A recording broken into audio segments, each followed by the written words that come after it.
오늘은 고린도전서 9장 바울의 자기 변호입니다.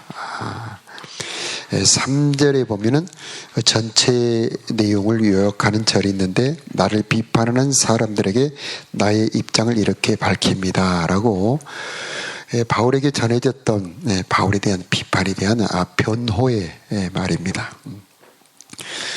바울에 대한 비판을 세 가지로 요약할 수 있는데, 첫째는 바울을 사도로 볼 수 없다는 그런 첫째 비판이 있고, 두 번째는 아내를 데리고 다니지 않는 것도 참 이상하다라는 비판이고, 세 번째는 가장 많은 내용을 할애하고 있는 살해금을 받지 않는 것도 참 이상하다, 이런 세 가지 비판이 있는데, 그에 대해서 바울이 변호하고 있습니다. 1절과 2절에 보면 내가 자유인이 아니냐, 내가 사도가 아니란 말입니까?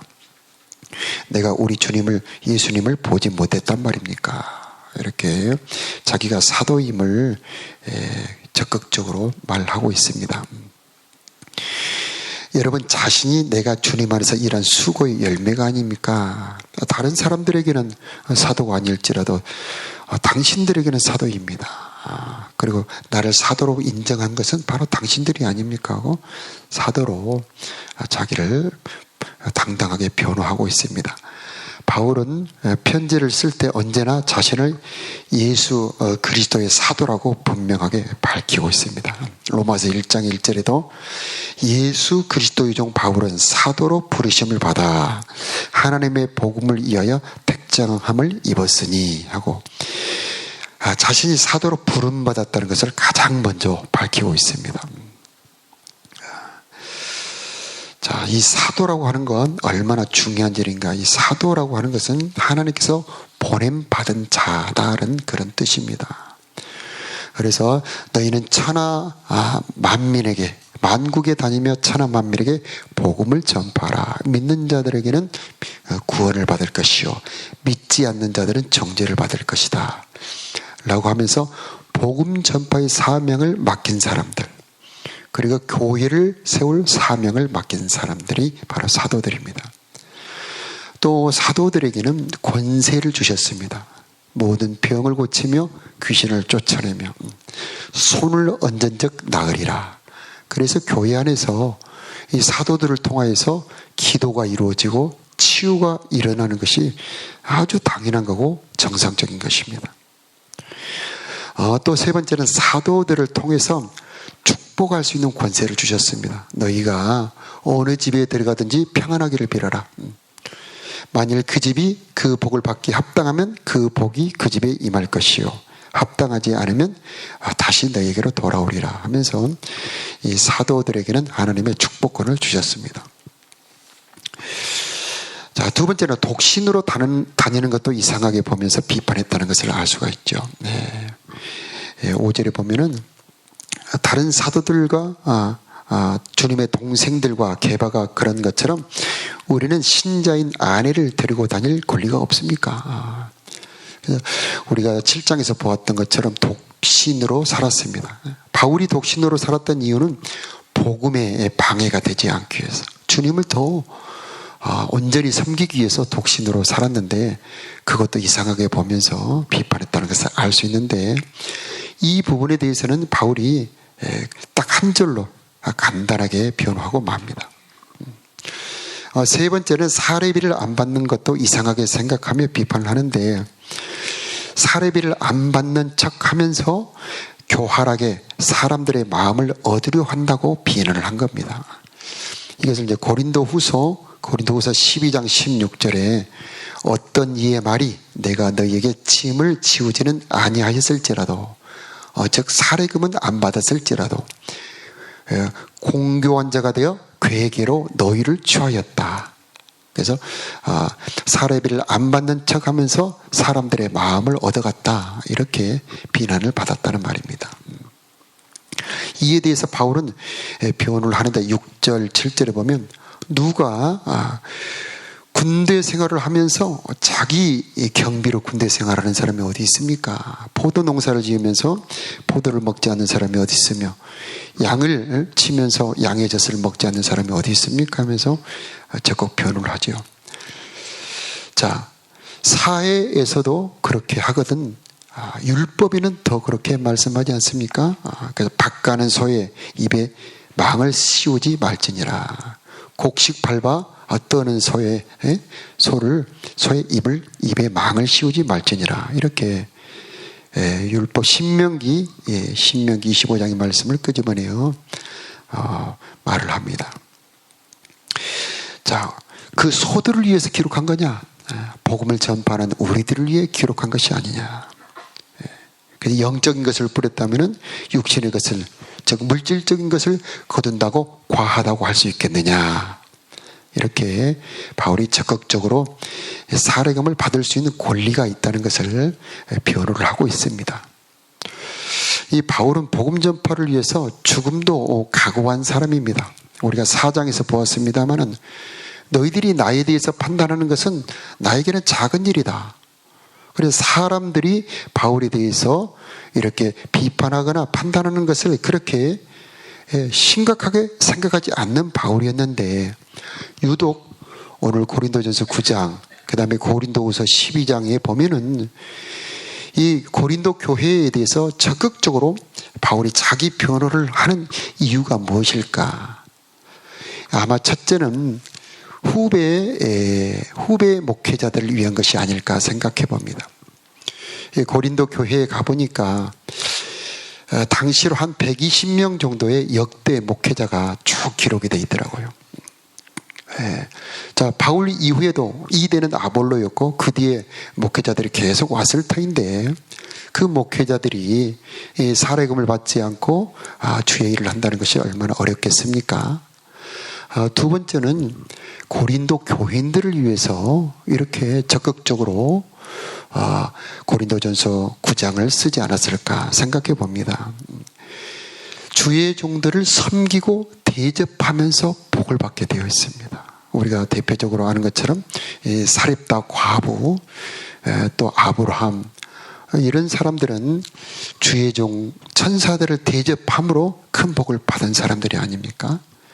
그래서 이 고린도 교인들이 상관없는 사람들이라면 그냥 지나갔을 터인데, 자기가 세웠던, 자기가 목회했던 이 교인들이 하나님의 복을 받게 하기 위해서 사도들과 주의 종들을 통하여 복을 받게 하기 위해서 이렇게 적극적으로 변호하지 않았을까 생각해 봅니다.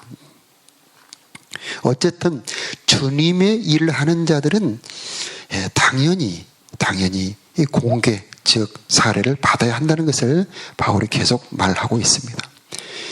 영적인 것을 뿌렸다면 물질적인 것을 거두는 것이 마땅하지 않습니까? 자, 구약의 레인들은 땅을 기업으로 주지 않았죠. 그러면서 하나님 말씀하시기를 내가 너희들의 기업이다, 그렇게 말씀하십니다. 그래서 제단에서 섬기는 자들은 제단에서 나오는 것으로 그들이 생활하도록 하나님께서 정해주신 것이죠. 신약에서도 마찬가지입니다. 너희는 먼저 그의 나라와 그의 의를 구하라. 그리하면 이 모든 것을 너에게 더하시리라. 주님이 말씀해 주셨습니다. 자, 우리가 이번에 DMT를 가게 되는데, 마태복음 10장에 보면은 우리 예수님께서 사도들 또 70인들을 보내면서 부탁하신 말씀에 보면은 전도자들에게 주신 하나님의 권세, 전도자들에게 주시는 하나님의 축복을 말씀을 하고 있습니다. 말씀하시기를 너희는 전대나 금이나 은이나 의복, 신발도 지팡이도 가지고 가지 말아라. 왜 그랬을까요? 다 주님이 준비해 놓으셨다는 겁니다. 너희는 가기만 하면, 복음을 전하기만 하면 주님이 다 예비해 놓으셨다는 거죠. 자, 너희가 어느 집에 가서 너희를 영접하거든 그 집에 머물러라. 주님은 전도자들에게 이미 다 준비해 두시고 쓸 것을 공급할 준비를 하고 계시는 겁니다. 아까도 말씀드렸습니다만 이 전도자들에게는 축복의 권세가 있습니다. 그래서 이 집에 들어가면서 평안하기를 빌어라. 그러면 그 평안이 그 집에 임할 것이다. 또 전도자들에게는 귀신을 제어하고 병을 고치는 권세가 있습니다. 이번에 DMT 가서 기회만 된다면 이 권세를 적극적으로 사용하시기 바랍니다. 전도하러 갈 때에 우리만 가는 것이 아니고 하나님이 같이 가시는 거고 천사도 동행하고 있습니다. 복음을 증거하기 위해서 하나님께서 일하시는 겁니다. 우리는 가서 전하기만 하면 되는 겁니다. 그래서 열매를 맺게 하시는 분이 하나님이시고요. 그 복음이 맞다는 것을 증거하시는 분이 하나님이십니다. 사람 눈에 보기에는 전도자 2명이 오는 것이지만 이 신령한 눈으로 열고 보면은 천군 천사와 하나님의 성령이 그 큰 권세와 함께 오고 있는 것입니다. 그러므로 우리는 담대하게 가야 될 줄로 믿고요. 반드시 열매가 있을 줄로 믿습니다. 이 사도들과 전도자들은 그 지역을 복되게 하는 존재들입니다. 그 지역을 축복하는 사람들입니다. 그러므로 우리는 이 복음의 사명을 가지고 담대하게 가야 될 줄로 믿습니다.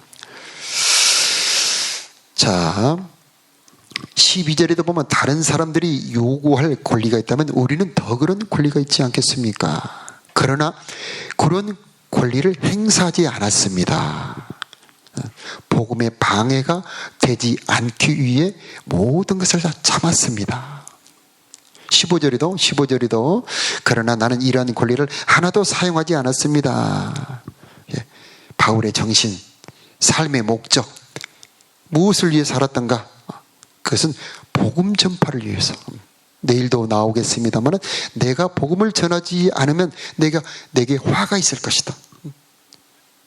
그래서 사례금을 안 받더라도 그들이 대접해 주지 않을지라도 때로는 그들이 핍박한다 할지라도 가서 복음을 전하겠다는 것이 바울의 사명이요 삶의 목적이고 이 복음 전파에 방해가 된다면 내가 그 어떤 것도 거절하겠다. 어제도 말씀 나왔습니다만 먹는 것도 우리가 옷을 입는 것도 말하는 것도 그 무엇을 하든지 무엇을 먹든지 복음 전파를 위해서 복음 전파에 방해가 된다면 과감하게 버리는 것이 이 전도자의 자세, 삶의 목표가 된다는 것입니다. 그래서 로마서 14장에도 말씀하지만 우리가 살아도 주를 위해 죽어도 주를 위해 사나 죽으나 우리가 주의 것이다. 그래서 우리가 먹든지 마시든지 누구를 만나든지 무슨 일을 하든지 하나님의 영광을 위하여 복음 전파를 위해서 살아야 한다는 것입니다. 자, 두 번째 오늘 말씀에서 생각해 볼 부분은 비판이라고 하는 겁니다. 비판. 우리가 아는 것처럼 고린도 교회는 분열이 되어 있습니다. 파가 나눠져 있는데 나는 바울파다, 나는 아볼로파다, 나는 베드로파다 이렇게 분열이 되어 있습니다. 그래서 이런 비판이 나오게 된 이유는 분열 때문입니다. 그래서 나는 베드로파다 하면서 바울을 비판하는 겁니다. 그러면 비판하는 사람이 진짜 베드로를 사랑해서 바울을 비판할까요? 그 밑바닥 중심에는 죽지 않는 자아, 즉 욕심과 탐심이 들어있는 것입니다. 그래서 미성숙한 모습이 분열과 분쟁과 비판이죠. 그러니까 우리 하나님께서 이렇게 바울을 통해서 고린도 전후서를 주신 것, 말씀을 주신 것은 교회를 성장하게 하시기 위함인데 어떤 모습을 버려야 될까? 분열하고 비판, 분쟁하는 것을 버려야 한다는 것입니다. 자, 분열하고 비판할 때에 세상이 우리를 무시합니다. 너희는 같은 하나님을 섬기는데 너희들끼리 싸우냐? 우리가 하나님의 이름을 모독하면서 우리의 복음 전파가 무력해지는 겁니다. 그래서 너희끼리라도 화목해라. 오히려 세상이 우리를 걱정해주는 그런 지경이 되는 겁니다.